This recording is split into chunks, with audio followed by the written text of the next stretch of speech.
Comment, bienvenue, welcome once again to another live stream, this time starring Vicky Poole of Tender Response. And this is where we ask questions about the tendering process, how to respond accurately and sensibly to it.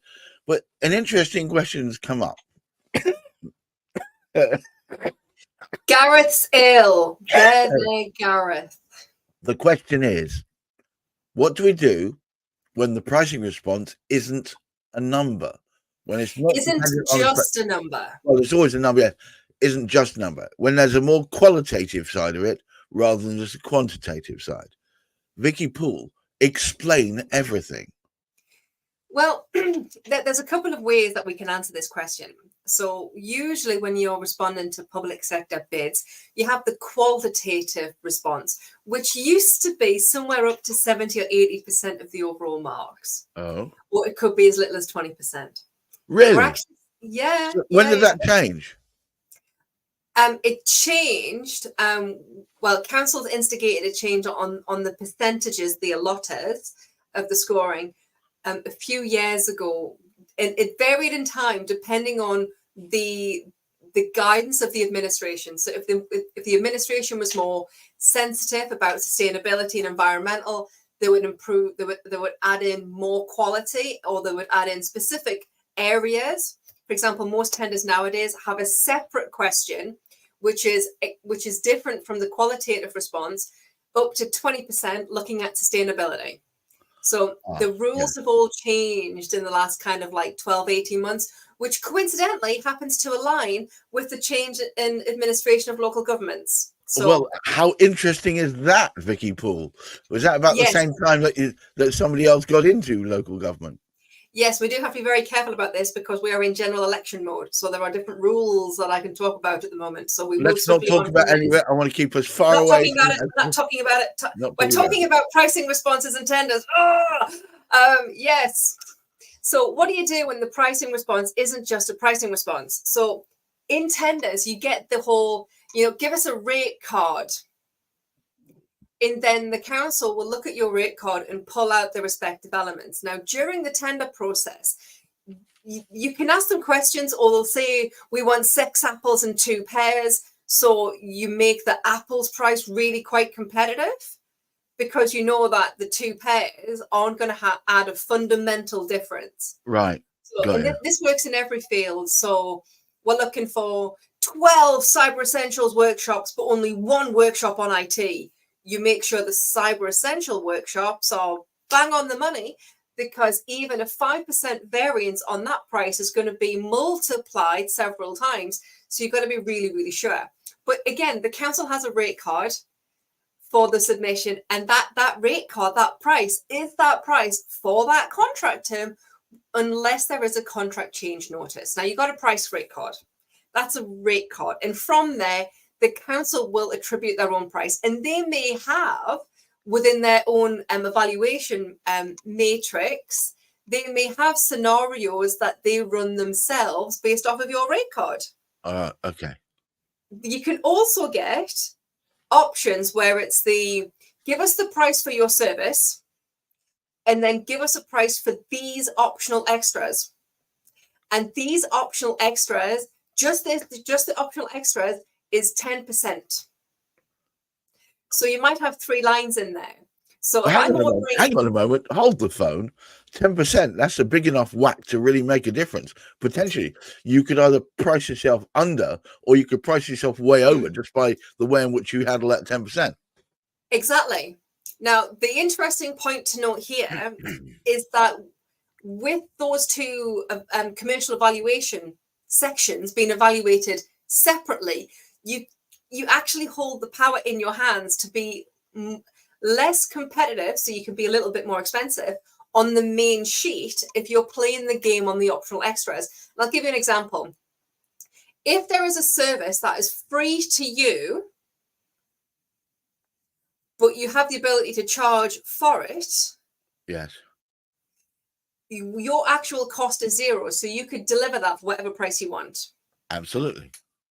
So, for example, you could be a roofer, and a survey of the completed roof may be an optional extra at the end. Right. you could price that at £5. Now, if your competitors say, well, a survey is going to take an hour and a half, an hour and a half's time of a consultant, an engineer, a roofer is going to be £3.99 or beg pardon, £399, not £3.99. Then by you responding at £5, you immediately get 5 marks or 10 marks, whatever the scoring is, because you're the cheapest, which also means that and you can look at the evaluation metrics within the pricing and within the overall ITT, which is usually referred to as document 1. If the next supplier to you is within 5 or 10% of your price, they get, say, 4 marks out of 5. And then if they're like 20% away, they get 3 marks. And then, if they're 50% away, they get 2 marks. And if they're more than twice your price, they get no marks or 1 mark. And anything over that, they get no marks. So you have the ability to look at these additional pricing matrices and say, well, actually, how can I pick up more points here? And I may or may not have used this to my advantage when I worked in corporate in order to sell more effectively against the bigger players. And to me, those bigger players were BT and Virgin, the 2 big players in telecoms. Absolutely. Now, you also get, so on the variations, you get well, give me these optional extras. So I've got 5, I'm definitely buying 6 apples and 2 pears. Right. But I want to know what the cost is for a plummet of raspberries. Okay. So you get these are the optional extras. You get, and then separately, you can also receive inquiries about changes. So what would then happen if I said, well, I'm going to keep my 6 apples, but I want 3 pears, or I'm changing one of the services from this site and delivering it at that site? What would then be the impact? So in telecoms, we would get this quite a lot, where it's what happens if the bandwidth changes from 10 meg to 30 meg? Right. And then you've got well, what happens if we need to change the roof covering from tile to flat roof and it's tarmacked? Yes. Or what happens if we need to thatch, or what happens if we need to use, instead of using red brick, we need to use London brick, all these different things. Now, they will specifically mention a site. So and I'm going to use my office address at the moment, at 20 Valley Road, Bearfield, if this particular address is changed, what is my commercial price difference? And because, again, it is a commercial sheet that is evaluated separately, guess what? You have the power to then influence that scoring. So in telecoms, and I'm going to go a little bit specific here because if you're not in telecoms, you won't get the reference. You have a router, so everyone has an internet router at home. And depending on the size of the internet connection that runs through that router, it will be a small router or a big router. And there are certain thresholds where you tip over from being a small router to a big router. And the big routers are £4,000, £5,000, £6,000, and the small routers are £200, £300, £400. Right.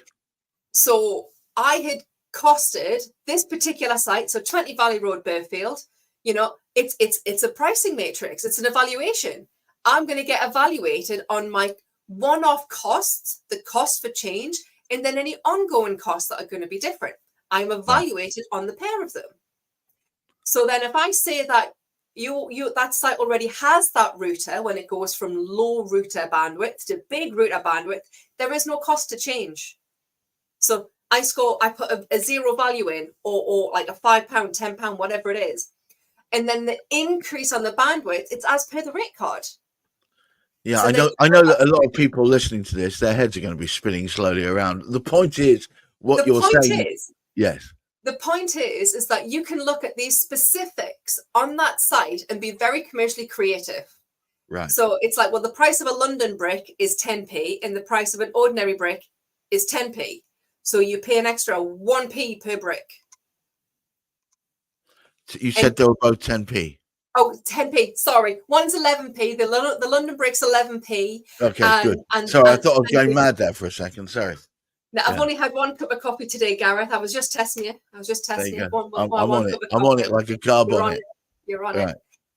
So you can be commercially creative with these. And there are these tenders that come up where you get, like, say, so the overall commercial response is worth 40%. And of that 40%, you've got 30%, which is the rate card, the pricing matrix, whatever that is. And then you get these 10% where it's about the variations and how you as a supplier manage those variations. And you have the power to be creative with that response. And you have the power to pick up all those 10% of the marks, those 10 marks, so that you can be more commercially flexible with the remaining 30%. And when I worked in corporate, I used to model this on bids. So I used to work with a lot of the team modeling where we had to be more commercially creative in order to pick up the most marks. It works. It works. I used to pick up a lot of tenders doing this. All right. So this 10% flexibility makes all the difference. It makes absolutely every penny's worth of difference. Absolutely. So when I worked in corporate, people used to look at these like optional extras and think, oh, you know, it's only 10%. We're going to focus on the main 30%. Whereas actually, if you get 10% of those marks, so say you pick up an extra 10 marks and your suppliers have, they pick up, say, 4 marks or 5 marks, that's 4 or 5 marks that you get to play with on your overall commercial response, which means that you can effectively charge more for those apples. You can charge a little bit more for those pears. You're not necessarily as commercially sensitive is what you may have been if you were just plying for that 30%. Do you talk about any of this on your All Singing, All Dancing resources page? You know what? I don't. So what we're talking here now is about the commercials piece of it. And we here at Tender Response, we don't advise on commercials. We will have the power in a few weeks' time to provide guidance on commercials with our new Tender Analytics product, which is in trial at the moment. Wow. It's in beta. We're looking for some beta testers. So if anyone's interested in some free information, hit me up and I'll connect you with Chris in our analytics team. And in that team, we're going to be able to look forward and see what tenders are coming and also be able to interrogate current market rates so that you know the price of a tender is going to be 2 million, give or take. Right. So when you do your commercial response, you know that the market rate is about 2 million, give or take. Right. So you can play within the market. We don't advise specifically on price. We will be able to offer guidance and some consultancy. But as part of what we do here at Tender Response, we will help you to be able to shape the best response possible. And we are starting to see more of these tenders, hence why we're talking about it. So there's nothing specifically referenced within the resources. Well, let's talk about this resources page really does have some very, very good bits and pieces to help people get started. So do you want to briefly talk about that? And then perhaps I'll talk about the WhatsApp number. So the most important document on there, well, there's 2 important documents on there. You've got your SQQ, which is your standard qualification questionnaire. We get asked to have a look at these all the time. This template that's available on our website, it's free to download. You just need your email address so we know where to send it. This will give you the template and the questions that you are most likely to get asked when you're responding to any standard supplier questionnaire. And things like modern slavery and policies and PPC, prompt payment codes, and whether or not you subscribe to any of those. There's too many TLAs, 3-letter acronyms, and local government. And then the other document to have a look at is the tender readiness document. So it's a little checklist to see whether or not you've got all of the right procedures and policies in place. Because if you don't have them now and you're responding to public sector contracts, you will have them. So it's a nice way to go, oh, actually, I need my cyber essentials because I'm handling data. Where do I go for that? Well, actually, also within that checklist, I've connected you with 3 people that I've used previously. Excuse me, I'm picking up Garrett's plague through video. Yes, didn't think it was that kind of virus, actually, but yeah. So that document connects you with 3 people that I've used previously to be able to kind of go off and say whether or not one of those companies fit for you or whether or not you want to go off and find your own. And of course, you can always speak to me or remember the team directly. We are womaned and manned. We have 1 token man these days. Wow. On our WhatsApp number. Oh God. Up the token man. Maybe. Up the token man. Yay. Equality, we've got it. So yes, on our WhatsApp number 0789 690 9776. We respond generally inside of 24 hours, unless we've got a lot of bids on the go. We have quite a few bids on the go at the moment. This Friday seems to be the Friday to submit bids. God knows why. We've got 7 going out on Friday. 7. 7. I know. Wow. I know. I don't have any private time at the minute because we're all doing bids. Well, unfortunately, that's the way it is. It just remains for me to say thank you once again, Vicky. Every day a learning day. And guys, if you're out there and you're pondering how to get started on how to respond to tender, or maybe you've responded to many tenders and just fed up with either getting knocked back or not really getting what you think you're going to get, spend some time talking to Vicky Poole and the tender response team. At the very least, they'll set you straight on what to expect. And at the most, they can help you achieve a 70 to 80% success rate on getting that tender that you're going after. She's got an excellent track record. I've been working with her for a long time, and I've seen it actually grow. It's an amazing thing to see. Vicky, thank you once again. And guys, if you're out there, remember, keep your feet on the ground, keep reaching for the stars, and try to look after that mental health. Bye-bye now. Bye.